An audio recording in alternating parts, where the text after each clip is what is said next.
आज हम पढ़ेंगे क्लास 10 का सिविक्स का चैप्टर सेकंड जो है फेडरलिज्म। फेडरलिज्म का मतलब क्या हुआ? Vertical distribution. किसका? अलग अलग जो गवर्नमेंट के लेवल्स हैं उनका वर्टिकल डिस्ट्रीब्यूशन कैसा है, उसका मतलब क्या हुआ कि वो है ना ऐसे डिस्ट्रीब्यूट हो रहा है वर्टिकली। फर्स्ट है हमारा यूनियन गवर्नमेंट, नेक्स्ट है हमारा स्टेट गवर्नमेंट और थर्ड है हमारा जो लोकल गवर्नमेंट होता है वो, जैसे कि पंचायत हो गया, म्यूनसिपलिटीज़ हो गया, वो इसको हम बोलते हैं फेडरलिज्म। फेडरलिज्म के फीचर्स क्या क्या है? टू और मोर लेवल ऑफ गवर्नमेंट, मतलब क्या हुआ कि गवर्नमेंट के क्या है, टू या दो से ज़्यादा लेवल्स है गवर्नमेंट के। ठीक है। सेकंड पॉइंट क्या हुआ? डिफरेंट टाइप ऑफ गवर्नमेंट, जो गवर्नमेंट के अलग अलग टायर्स, अलग अलग लेवल्स है, वो क्या करते हैं, गवर्न करते हैं किसको? सेम सिटीजन्स को। और थर्ड क्या हुआ कि जो हमारे जो अलग अलग लेवल्स है उनके बारे में हमारे कॉन्स्टिट्यूशन में बता रखा है कि उन लेवल्स का जुरिस्डिक्शन क्या होगा। और फोर्थ क्या बोल रहे हैं हमें इसमें? फोर्थ बता रहा है कि कॉन्स्टिट्यूशन में कोई भी अमेंडमेंट होगा, कुछ भी चेंजेस होंगे, तो वो एक लेवल ऑफ गवर्नमेंट नहीं करेगी decide. Fifth point, court has a power to interpret. Court के पास पावर क्या है? इंटरप्रेट करने की पावर है। वो किसको इंटरप्रेट करेगा? कॉन्स्टिट्यूशन को, या फिर हमारे जो लेवल ऑफ गवर्नमेंट है उसको इंटरप्रेट करेगा। Six point, ideal federal system, मतलब अच्छा फेडरल सिस्टम क्या होगा? अच्छा फेडरल सिस्टम वो होगा जिसमें एक म्यूचुअल ट्रस्ट हो और एग्रीमेंट हो। एग्रीमेंट किसका हुआ कि साथ में अच्छे से रह सके। Seventh, federalism objective. फेडरलिज्म का ऑब्जेक्टिव क्या क्या है? फर्स्ट है प्रोटेक्ट करना या प्रमोट करना किसको? कंट्री की यूनिटी को। एंड सेकेंड इज जो एकोमोडेट रीजनल डाइवर्सिटी, मतलब रीजनल डाइवर्सिटी को क्या करना? एकोमोडेट करना। इंडिया ऑफ फेडरल कंट्री, मतलब इंडिया क्या है? एक फेडरल कंट्री है। Three tier of system of government, मतलब यहाँ पे क्या है कि थ्री टायर सिस्टम है गवर्नमेंट का। फर्स्ट है हमारी यूनियन गवर्नमेंट, सेकंड है स्टेट गवर्नमेंट और थर्ड है हमारा म्यूनिसिपलिटीज़ या फिर पंचायत। तो म्यूनिसिपल पंचायत जो है ये इनिशियली स्टार्टिंग से नहीं थी, ये बाद में लेटर ऐड किया है, लेकिन यूनियन और स्टेट गवर्नमेंट है ये इनिशियली थी हमारे कॉन्स्टिट्यूशन में। यूनियन गवर्नमेंट क्या करती है? यूनियन लिस्ट के अकॉर्डिंग जो भी सब्जेक्ट मैटर होता है ये उस पर अकॉर्डिंग लॉज बनाती है। और स्टेट गवर्नमेंट क्या करती है? स्टेट लिस्ट में जो सब्जेक्ट मैटर होता है उसमें वो लॉज बनाती है। अब यूनियन लिस्ट में सब्जेक्ट मैटर क्या होता है? जो नेशनल इंपॉर्टेंस का सब्जेक्ट हो, जैसे कि defence, foreign affairs, banking, currency या फॉरेन कम्युनिकेशन, वो यूनियन लिस्ट में मैटर में आता है। और ये इसको इसके रिलेटेड रूल्स और लॉज कौन बनाता है? यूनियन बनाती है, यूनियन गवर्नमेंट। स्टेट लिस्ट में क्या होता है? वो मैटर्स जो स्टेट के इंपॉर्टेंस की हो, जैसे कि पुलिस, ट्रेड या एग्रीकल्चर, तो उस पर लॉज कौन बनाएगा? स्टेट गवर्नमेंट बनाएगी। और थर्ड है हमारा कॉन्करेंट लिस्ट। ये क्या होता है? नेशनल या रीजनल इंपॉर्टेंस की होता है। इस पे लॉज दोनों बनाते हैं, सेंट्रल भी और स्टेट गवर्नमेंट भी। इसमें कौन कौन से आते हैं? Forest trade union, marriage, adoption या सक्सेशन। अब कुछ क्या होता है, कुछ ऐसी लिस्ट होती है, कुछ ऐसे सब्जेक्ट होते हैं जिन तीनों लिस्ट में फॉल नहीं करते, तो वो उस पर लॉज कौन बनाएगा? उस पर लॉज बनाएगी हमारी यूनियन गवर्नमेंट और उसको बोलते हैं रेजिडुअरी सब्सटेंस। तो हमारी balance of power, balance of power का मतलब क्या हुआ कि हमारी कंट्री में जो फेडरलिज्म है वो एग्जिस्ट करता है और यहाँ पावर का क्या होता है? बैलेंस होता है, मतलब अलग अलग लेवल पे जो गवर्नमेंट होती है उनके अकॉर्डिंग उनकी पावर डिसाइड होती है। और ये डिसाइड कौन करता है? हमारा कॉन्स्टिट्यूशन। कॉन्स्टिट्यूशन के प्रोविजंस में बता रखा है सबके बारे में। लिंग्विस्टिक स्टेट्स, तो कुछ स्टेट्स ऐसे होते हैं उनको बनाया जाता है, बनाते हैं हम, ठीक है। और वो क्या होते हैं? हमारा फर्स्ट और मेजर टेस्ट होता है किसका?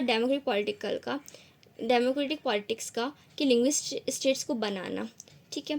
सम स्टेट्स वर क्रिएटेड, अच्छा कुछ स्टेट जो होते हैं ना उनको हम सिर्फ ऐसे ही मतलब नहीं बनाते कि भाई उसकी लैंग्वेज, वहाँ पे लैंग्वेज किया है उसके अकॉर्डिंग कुछ स्टेट्स नहीं क्रिएट होता है, बल्कि वहाँ पे सब चीज़ देखते हैं कि वहाँ पे कल्चर कैसा है, वहाँ की ज्योग्राफी एरिया कैसा है, वहाँ पे एथेंटिसिटी कैसी है, उसके अकॉर्डिंग वो स्टेट्स बनाए जाते हैं। दीज इंक्लूड्स, अब इसमें कौन कौन से स्टेट्स हैं? जैसे कि नागालैंड हो गया, उत्तराखंड हो गया या झारखंड हो गया। यहाँ पे क्या है? सेम लैंग्वेज है, मतलब उस एरिया में उस प्लेस पे सेम लैंग्वेज यूज़ होती है। लैंग्वेज पॉलिसीज़ क्या है? तो हमारे कॉन्स्टिट्यूशन ने किसी भी लैंग्वेज को नेशनल लैंग्वेज नहीं बोला है, ठीक है। हिंदी को है ना उन्होंने ऑफिशियल लैंग्वेज ज़रूर बोला है, और ये किसमें बता रखा है? आर्टिकल 343 में बता रखा है कि हिंदी हमारी ऑफिशियल लैंग्वेज है। बट कोई भी लैंग्वेज हमारी नेशनल लैंग्वेज नहीं है। हमारे जो भी मैटर्स होते हैं, ऑफिशियल जो भी गजट वगैरह होता है वो हिंदी के अकॉर्डिंग आ जाता है, बट नेशनल लैंग्वेज किसी को नहीं बताया। देयर आर 21 अदर लैंग्वेज, और 21 अदर लैंग्वेज को हमने क्या बोला है? शेड्यूल लैंग्वेज बोला है कॉन्स्टिट्यूशन ने। स्टेट ओन ऑफिशियल, स्टेट खुद की ऑफिशियल लैंग्वेज जो है in which the government work take place in the state का जो ऑफिशियल वर्क होगा वो उसकी अपनी ऑफिशियल लैंग्वेज में हो जाएगा, उस स्टेट की ऑफिशियल लैंग्वेज में हो जाएगा। English act as a medium, English क्या एज अ मीडियम है of communication between central state and inter states. तो इंग्लिश का एक मीडियम है किसके बीच में, सेंट्रल के बीच में, स्टेट के बीच में, इंटर स्टेट जो चीज़ें हैं वहाँ पे इंग्लिश को यूज़ किया जाएगा as a medium of communication. अब सेंट्रल स्टेट रिलेशंस क्या हुए, the state government to exercise their rights as autonomous federal unit. State government क्या है, अपनी जो राइट्स है वो एक्सरसाइज करती है। The central government often miss use the constitution dismiss state government. अब सेंट्रल गवर्नमेंट क्या बोलेगी कि स्टेट गवर्नमेंट जो है वो तो सेंट्रल गवर्नमेंट के अंडर में है as a vertical distribution of powers.